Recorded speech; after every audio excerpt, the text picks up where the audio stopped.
الحمد للہ وحدہ والصلاۃ والسلام علی من لا نبی بعدہ، اما بعد۔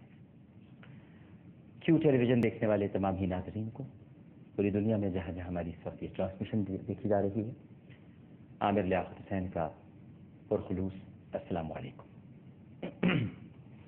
آئیے اپنی اصلاح کریں۔ ناظرین کرام، ہمارا یہ پروگرام ہے اور آج 19واں روزہ لگ چکا ہے، یعنی صبح سحر سے ہم 19ویں روزے میں داخل ہو جائیں گے۔ دیگر ممالک میں 20واں روزہ اختیار کیا جائے گا۔ ناظرین کرام، بس یہ 2 شبیں اور ہیں اور اس کے بعد مغفرت کا عشرہ بھی ہم سے رخصت ہو جائے گا۔ اور رخصت سے مراد یہ ہے کہ یہ متصل ہے اور جہنم سے نجات کے عشرے کے ساتھ مل جائے گا۔ رحمت اپنے عروج پر رہی، مغفرت اپنے جوبن پر ہے،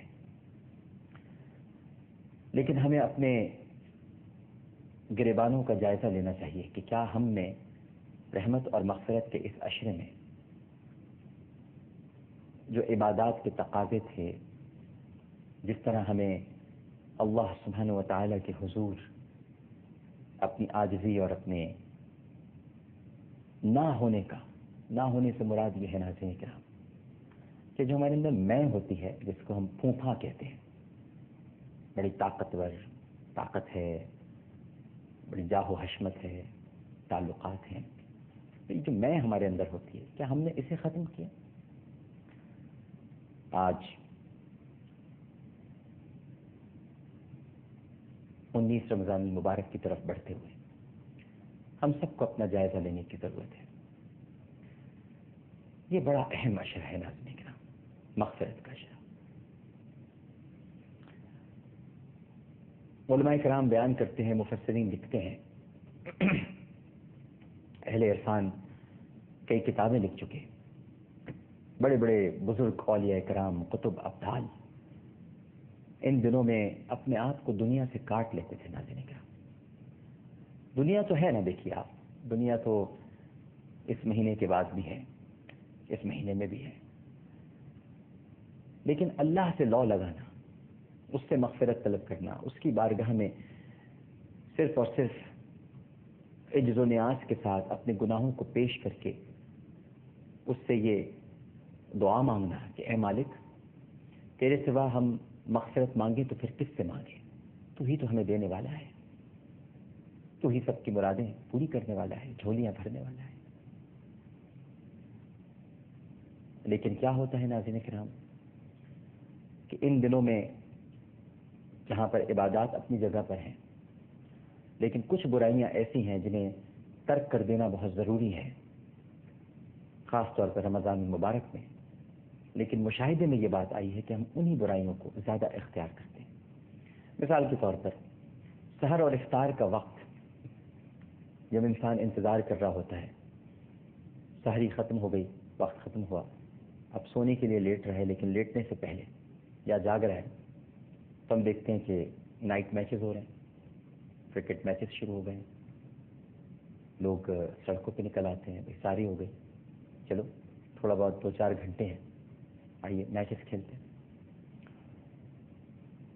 رمضان المبارک کا مطلب یہ تو نہیں، ٹھیک ہے آپ تفریح بھی کریں، بالکل صحیح ہے، میچز بھی کھیلیں، لیکن نہیں، سڑکوں پہ لائٹیں لگ جاتی ہیں، باقاعدہ نائٹ میچز ہوتے ہیں۔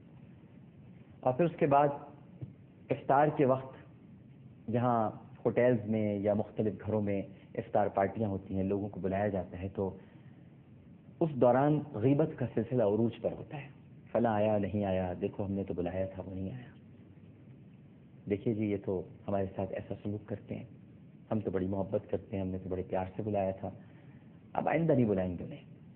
یہ بس ہم برائیاں شروع کر دیتے ہیں۔ یا کوئی آ گیا ہے تو پھر اس کی طرف اشارے کنایوں سے کہہ رہے ہیں یہ بھی آئے ہوئے یہاں پر، اچھا ان کو بھی بلایا، سنا نہیں ان کے بارے میں کیا؟ یعنی غیبت، چغلی، پیٹھ پیچھے برائی جتنی شدت کے ساتھ ہم اس مہینے میں کرتے ہیں، جبکہ اسی سے سب سے زیادہ روکا گیا ہے۔ ویسے بھی صرف اس مہینے کی بات نہیں، تو ماہ مقدس ہے، یہ تو رمضان المبارک ہے۔ اور پھر مغفرت کا عشرہ، جہاں سوائے مغفرت کے ہمیں یعنی کچھ طلب کرنے کے لیے وقت کہاں سے آ گیا؟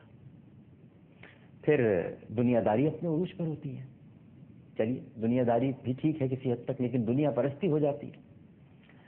غریب رشتہ داروں سے ملنا درکنار ہو جاتا ہے. وہ بیچارے آتے ہیں.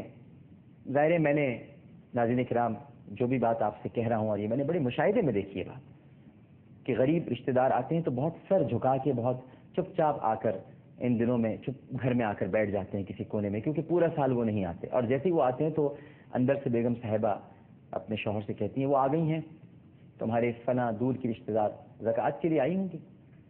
ظاہر رمضان کا مہینہ ہے، زکوٰۃ دو میں، زکوٰۃ کے لیے بیٹھی ہیں. بس تمہیں جتنا بتایا تو اتنی دینا، ان کا تو ہر سال کا آنا جانا لگا ہے.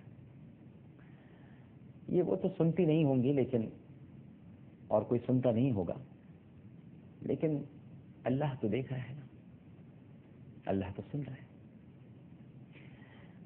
ایک عالم دین نے بڑی خوبصورت بات کی ناظرین کرام. فرمانے لگے کہ میں روزمرہ کے کاموں میں مصروف و مشغول رہتا ہوں، تو ایک دن میں اپنے گھر جانے کے لیے دفتر سے نکلا. جب میں دفتر سے نکلا تو بس اسٹاپ پہ کھڑا ہوا تاکہ بس میں بیٹھ کے اپنے گھر چلا جاؤں. عالم دین ہے، ظاہر ہے کہ ہمارے ہاں ویسے تو علماء کرام کے پاس کنوینس کے بڑے وسائل اور تمام ان کے پاس سہولتیں بہم میسر ہیں، لیکن کچھ علماء کرام ایسے بھی ہوتے ہیں جو بڑی سادگی کے ساتھ زندگی گزارتے ہیں. میں نے بہتوں کو اپنی آنکھوں سے دیکھا ہے. کچھ علماء ایسے ہیں. ایک عالم دین اب اس دنیا میں نہیں رہے، اللہ تعالیٰ نے غریق رحمت کرے. میں بہت چھوٹا تھا ناظرین کرام، پتہ نہیں انڈیا میں آپ نے ان کا نام سنا ہے، انڈیا کے ناظرین سے مخاطب اس وقت شاید آپ انہیں جانتے ہوں یا نہیں جانتے، لیکن پاکستان میں انہیں سب جانتے ہیں. ان کا نام تھا علامہ عبد المصطفیٰ الازہری صاحب رحمہ اللہ تعالیٰ. میری والدہ جب مجلس شورا کی وائس چیئر پرسن تھیں تو وہ بھی مجلس شورا کے رکن تھے پاکستان میں. تو میں بہت چھوٹا تھا، وہ ہمارے گھر آتے تھے. امی کو انہوں نے ہماری بہن بنا رکھا تھا، علامہ عبد المصطفیٰ الازہری صاحب. ان کے بھائی ہیں یہاں پر قاری رضا المصطفیٰ اعظمی صاحب. تو میں نے اپنی آنکھوں سے دیکھا ہے ناظرین کرام کہ وہ میری انگلی پکڑتے تھے، آتے تھے اور اس کے بعد مجھے کہتے تھے کہ میرے ساتھ چلو، سامنے اسٹاپ تک جانا ہے مجھے. اور میں نے خود مجلس شورا کے رکن تھے اس وقت. مجلس شورا کا مطلب یہ ہے کہ پارلیمنٹ کا ممبر ہونا. تو بس اسٹاپ پہ کھڑے رہتے تھے اور لانڈھی کی بس کر کے وہ پیچھے لٹک کر جاتے تھے. یہ میں نے اپنی آنکھوں سے دیکھا ہے. لہذا میں بعض علماء کرام کی اس عاجزی اور انکساری کا میں نے خود مشاہدہ کیا ہے. تو وہ مجھے عالم دین بتانے لگے کہ جناب میں بس کے انتظار میں کھڑا ہوا. بہرحال بس آئی، میں بس میں بیٹھا. جب میں اندر داخل ہوا بس کے تو کچھ نوجوان بیٹھے ہوئے تھے اور انہوں نے میری بزرگی کا خیال فرماتے ہوئے میرے لیے سیٹ خالی کر دی. میں بیٹھ گیا. آگے دو لڑکے بیٹھے ہوئے، کسی عالم دین یا کسی بھی مذہبی شخصیت کے بارے میں کچھ بری باتیں کر رہے تھے. کسی مسجد کے شاید وہ امام تھے یا خطیب تھے، ان کا نام لے کر وہ گفتگو کر رہے تھے کہ وہ ایسے ہیں ایسے ہیں ایسے ہیں. فرمانے لگے وہ عالم دین کہ میں نے کچھ دیر تک تو گفتگو سنی، لیکن میں اس سننے میں یعنی سننے کے گناہ میں شامل نہیں ہونا چاہتا تھا. لیکن وہ گفتگو کر رہے تھے اور یہ رمضان کا ہی مہینہ. جب وہ کچھ لمحے گزرے تو پھر میں نے انہیں ٹوکنے کے لیے کہا کہ بیٹا آپ کیوں کسی کی برائی کر رہے ہیں؟ تو انہوں نے کہا کہ بڑے صاحب ان میں تو یہ برائیاں ہیں موجود، اس لیے ہم بتا رہے ہیں. تو انہوں نے بڑا خوبصورت ان سے سوال کیا جس میں سب کچھ چھپا ہوا تھا. انہوں نے پوچھا کیا بیٹا آپ نے اپنی آنکھوں سے دیکھا ہے کہ ان کے اندر یہ برائیاں ہیں؟ انہوں نے کہا نہیں، آنکھوں سے تو نہیں دیکھا ہم نے، ہمیں کسی نے بتایا ہے. پھر انہوں نے سوال کیا اچھا بیٹا اللہ نے دیکھا ہے کیا؟ بڑا حیرت انگیز سوال تھا ان کے لیے. بچوں نے کہا کہ کیسی بات کر رہے ہیں آپ، اللہ نے تو دیکھا ہے. بے شک اللہ نے دیکھا ہے. تو اس پر عالم دین نے جواب دیا کہ بیٹا جس نے دیکھا ہے وہ تو بیان کر نہیں رہا، اور تم نے دیکھا نہیں ہے پھر بھی بیان کر رہا ہو. کیسا کمال کر رہا ہو.